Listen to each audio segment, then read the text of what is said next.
Up next, a college co-ed vanishes without a trace. The television was still on. It was almost as if her activities had been interrupted. It's just really scary to think about that it happened here. Her fellow students prayed for her safe return. Police feared her abductor might be among them. Everybody was a suspect, but we had no direction to go. Eventually, the trail led to a barn fire hundreds of miles away. A senseless murder with no motive.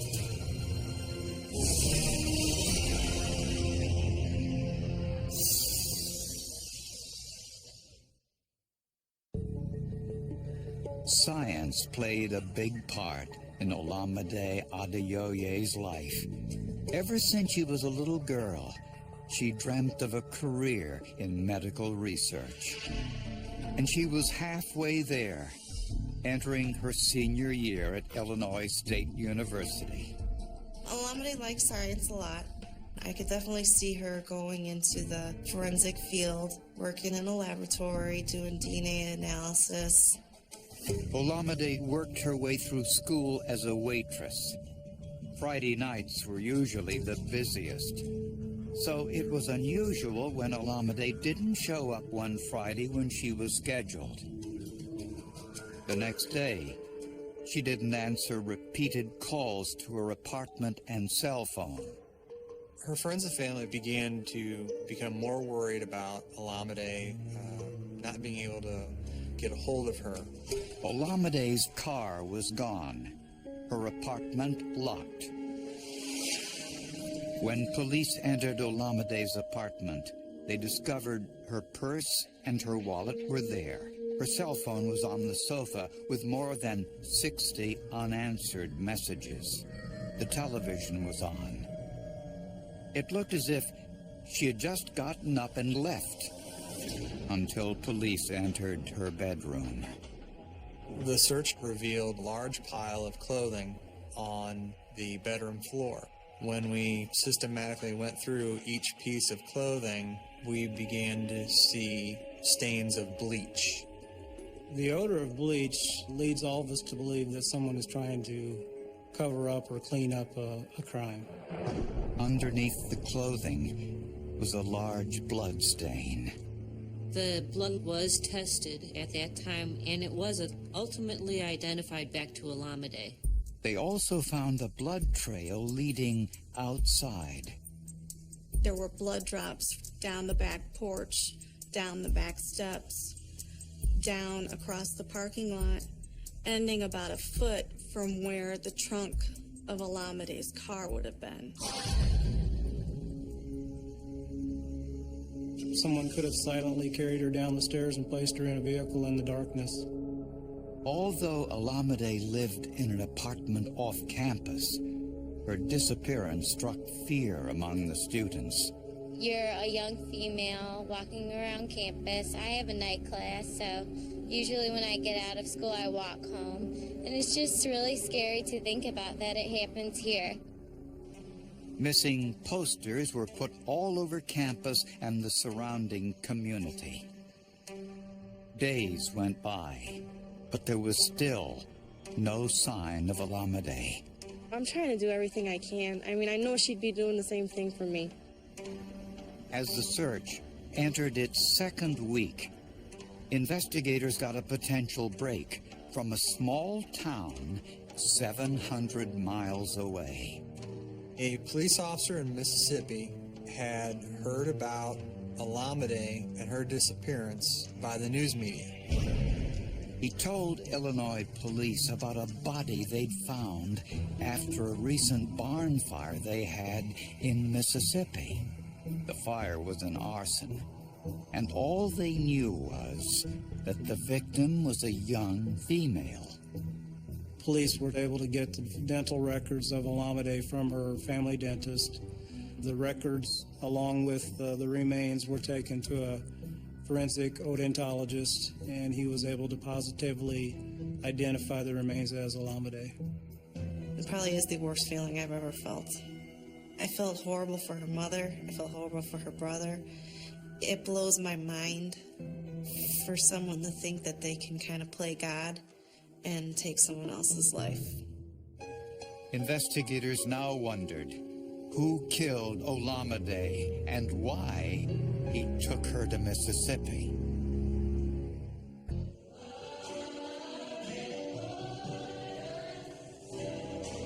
Students and faculty of Illinois State University gathered on campus to remember Olamide Adeoye. She pushed people to be their best. She wanted everyone to be their best, including herself. Her family was understandably frustrated, not knowing who was responsible or why. When you think of Olamide, remember the young, beautiful woman who had a hunger for knowledge, intelligence, and who wanted to help others. At the autopsy, the medical examiner concluded that Olamide's death occurred long before the fire started. The cause of death, in the medical examiner's opinion, was exsanguination, which means loss of blood due to a penetrating injury. Investigators began their search for the killer by looking into her friends, associates, any possible enemies, and certainly anyone who had ties to Mississippi. On the night Olamide disappeared, friends said she had a date planned with a new boyfriend. We talked about how she was excited about going out on a date with a gentleman named Partis.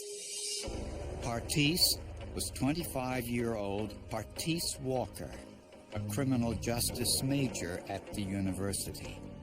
When interviewed by police, Partis claimed Olamide canceled their date at the last minute. Sometime around 10 p.m. Yes. He gave her a call. Yes. Pretty exact. Where were you when you called her? At home. You were at home? Yes. That time she told you she changed her mind. Yes.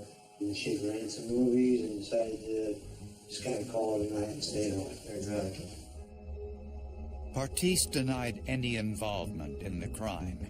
The fact that she had canceled a date with a guy on the very night that she's last seen alive is certainly something that's going to jump out. Another suspect was Olamide's former boyfriend, Andy Foley, a guitar player in a band. The two had recently broken up. They loved each other a lot, but it was definitely hard for them to be away from each other for such a long period of time. But Foley provided an airtight alibi. Andy was actually on tour, and he was actually on the East Coast, and other band members of his verified his whereabouts on the night of her disappearance. Something else happened on the day she disappeared. Olamide told friends about an incident that happened while she was taking a shower in the afternoon.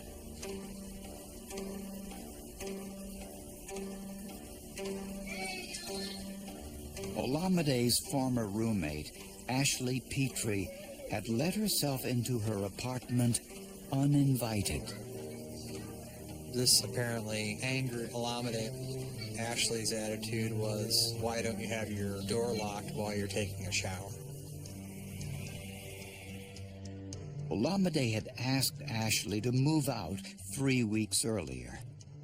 Olamide didn't want to be around this girl anymore. According to Olamide's close friends from home, this girl seemed to be a bad influence on Olamide, and they were concerned about Olamide's relationship with this girl. I'd heard them have a couple of fights sometimes. You know, I'd be on the phone and they'd be fighting with each other, and she wasn't normal when she fought with her. It wasn't the Olamide that I knew. Ashley Petrie wasn't able to provide an alibi for the time of the murder, but denied any involvement. So pretty much down here, I was like her best friend up until we started. But Olamide's friends were adamant police should look at Ashley. It's like I feel guilty, I feel bad, but I'm just so glad that We don't have to sit here and wonder if she's being tortured or hurt or, she's peaceful now. It appeared to be more about Ashley than about Olamide. Since there were no signs of forced entry into Olamide Adeoye's apartment, investigators worked under the assumption that Olamide was acquainted with her killer. An informant called police suggesting Olamide's neighbor might have been responsible. We were contacted by a woman who had seen the news coverage of Olamide's disappearance. This woman was concerned that an ex-boyfriend of hers may have been involved in Olamide's disappearance. The man was 27-year-old Maurice Wallace. He lived in a building about 100 yards from Olamide's apartment. Though not a college student, Wallace had been living on or near campus for years. Many students remembered him, and not fondly.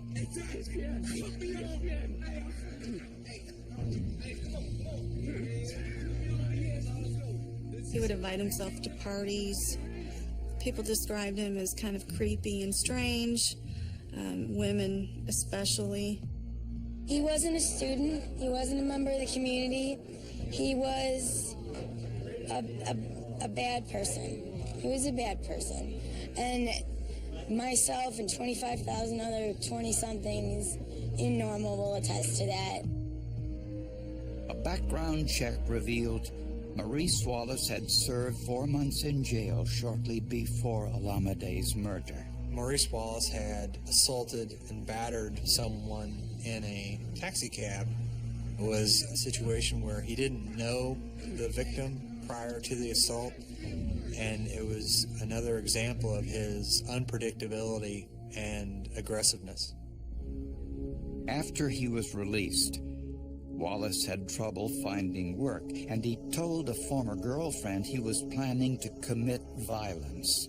He has said some very disturbing things. He was going to make a name for himself or become a martyr by going out and killing someone. Wallace also expressed his opinions on race. He seemed to have a lot of opinions about society and racism and his take on what was wrong with society as a whole. He had indicated that he wanted to marry a Nigerian woman. Witnesses said Olamide and Wallace met once, and that Wallace told Olamide he objected to her dating white men. And there was one occasion where he had attended a party and Olamide was there, and he was kind of harassing Olamide about her boyfriend. But was this a possible motive for murder? We think he may have been upset with her. You know, she's part of the problem because she's not promoting her race. She's a sellout, if that's the term that he would use. When police went to question him, he was gone. Neighbors said he hadn't been around since Olamide went missing. He did not have a vehicle, and the fact that Olamide's vehicle was missing, that pointed even more directly towards Wallace. Nationwide alerts were issued for Wallace and for Olamide's car. When we say that, yes, we have reason to believe that he's involved or has knowledge, that does not rule out that there could be other individuals. There very well could be. So we're still looking at that because we don't have all the pieces put together yet. Wallace's credit card activity showed he purchased gasoline in Mississippi the day after Olamide disappeared. The gas station was near the barn where Olamide's body was discovered. What we hoped to find out was, did he purchase gas or an accelerant there that could be used to start the fire? Unfortunately, there were no video surveillance cameras at that gas station. Investigators discovered Wallace did have a connection to Mississippi. Wallace had some connection to Mississippi in that he had some relatives that were there. While investigators searched for Wallace, they also had to search for forensic evidence, and they weren't having much luck inside Olamide's apartment. It's a common misconception that there are hundreds of fingerprints left at every crime scene. And a lot of times you may only find one, or you may find none. Since the crime was committed at night, investigators assumed the killer would have turned off the lights after cleaning up the blood. But there were no visible bloodstains on the light switch by the door. That whole area was actually brought into the laboratory. They cut out the wall and took the light switch and brought in all of that to us. Analysts viewed the switch plate with oblique or angled lighting.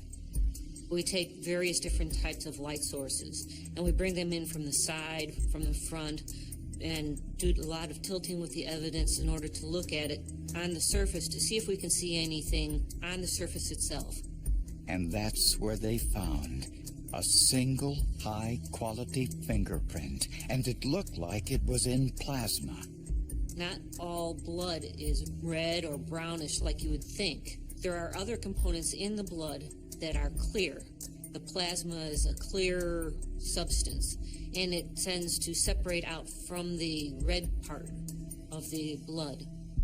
DNA testing showed the blood was Olamide's, which meant the print probably belonged to whoever harmed her.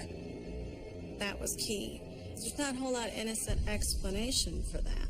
It's like finding a print of her blood on a murder weapon. But where was Maurice Wallace?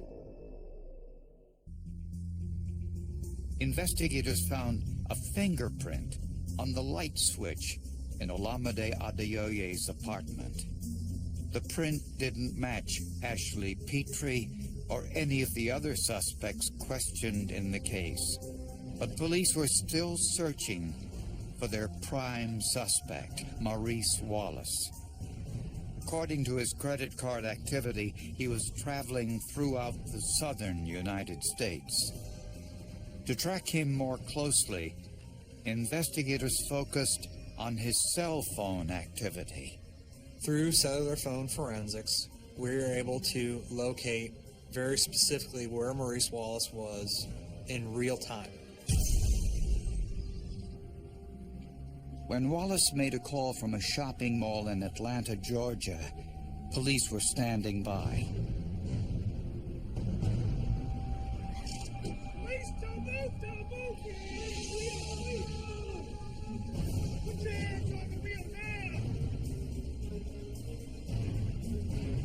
When police arrested Maurice Wallace, they found Olamide's keys in his possession, which was a big giveaway at that point. Wallace wasn't driving Olamide's car. He was driving a rental car instead. There was a gas can that was located in his rental vehicle. We suspected it may have been used to start this fire. Wallace denied any involvement in Olamide's murder. Got to go ahead and read you a couple of things. I'm sure you know. Where's my attorney? Why am I here without an attorney? You're going to ask me some questions. 9 times out of 10, whatever I answer is going to be used against me. So I want an attorney. When police left the room, Wallace was alone. Unaware he was being recorded, he made what looked like a speech to himself. Any sort of insurgency or revolution, you don't just go at the oppressor, you go at the people who help the oppressor, people who aid and abet the oppressor. Send a message that if you cooperate with these people, we're going to whack you. This revealed a potential motive for Olamide's murder. We think he may have been upset with her for dating a white man. When police compared Wallace's fingerprint to the bloody fingerprint found in Olamide's bedroom, It was a match. 10 days after Wallace's arrest, police found Olamide's car abandoned in a residential area of Atlanta. Olamide's blood was discovered in the trunk. They also found bloody fingerprints on the rearview mirror.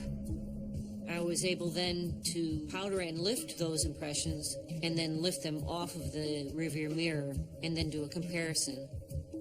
One of these was Maurice Wallace's thumbprint.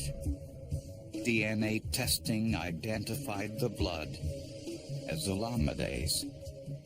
Investigators also found evidence on Wallace's genes. To the naked eye, it didn't appear that there was anything unusual about them. However, later forensic testing found there was blood on those pants. And that blood was Olamide's. Definitive proof that Wallace was her killer. Police believe Olamide let Wallace into her apartment. She knew him from the neighborhood.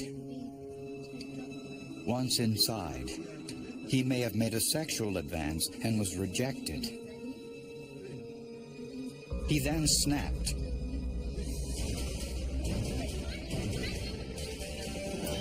He stabbed Olamide, getting blood on his jeans. He wrapped her body in a blanket and put Olamide's body in the trunk of her car.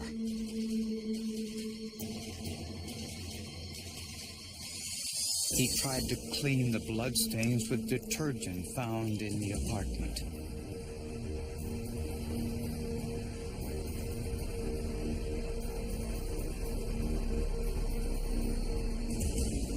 But as he turned off the light, he left his fingerprint on the switch plate in plasma and left his bloody thumbprint on the rearview mirror. Then drove to Mississippi to burn her body. He found an old barn, put Olamide's body inside, then set it on fire. The entire barn burned to the ground. Forensic odontology identified her remains, although Wallace probably thought no one in Mississippi would connect this fire to a girl's disappearance in Illinois. Olamide's friends and family say the outstanding work of the investigators and scientists marked the end of a long, difficult struggle.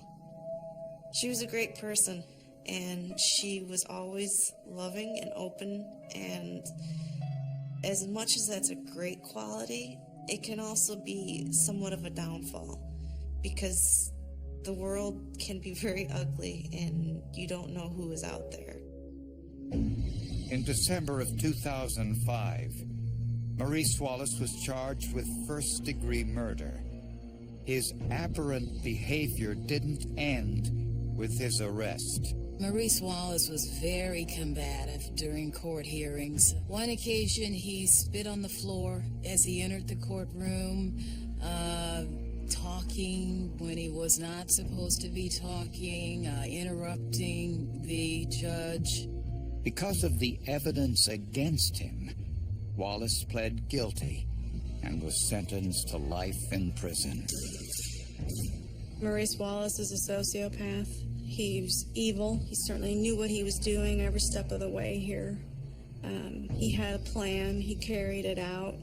Didn't have any regard to his victim. He was just an evil man that did what he told his friend on the phone. He was going to go out and kill somebody and try to make a name for himself. When the victim has been murdered or is no longer alive, the only thing that's left to be able to speak for that person is the evidence itself.